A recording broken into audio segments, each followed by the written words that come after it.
नमस्कार मंडळी.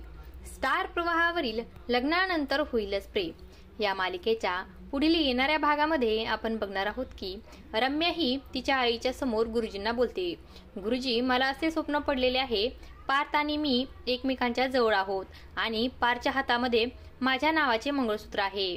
माझ्या आणि पार्थचे लग्न होईल का, असा ती प्रश्न गुरुजींना विचारते आणि गुरुजी बोलतात हो तसेच होणार आहे. आणि तेव्हा रम्या आणि रम्याची आई दोघेही गुरुजींकडे आश्चर्यचकित होऊन पाहू लागतात. तर तिकडे आपण पाहतो काव्यानंदिनी, जीवा आणि पार्थ कोर्टामध्ये डिवोर्सची केस फाईल करण्यासाठी गेलेले असतात आणि त्या ठिकाणी कोर्टामधून त्यांना निर्णय देण्यात येतो. कायद्यानुसार तुम्हाला एकमेकांपासून वेगळे व्हायचे असेल तर कमीत कमी 6 महिने तुम्हाला एकत्र राहावे लागेल व तर त्यांना तुमच्या नात्याची ही शेवटची संधी समजा.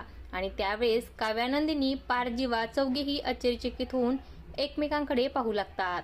आता पुढे येणाऱ्या भागामध्ये 6 महिन्यांमध्ये काव्या, पार्थ, जीवा व नंदिनी आपल्या डिवोर्सचा निर्णय बदलणार का, हे पाहणं अतिशय रंजक ठरणार आहे.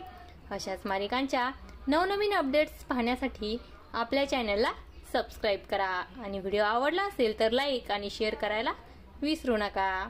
धन्यवाद.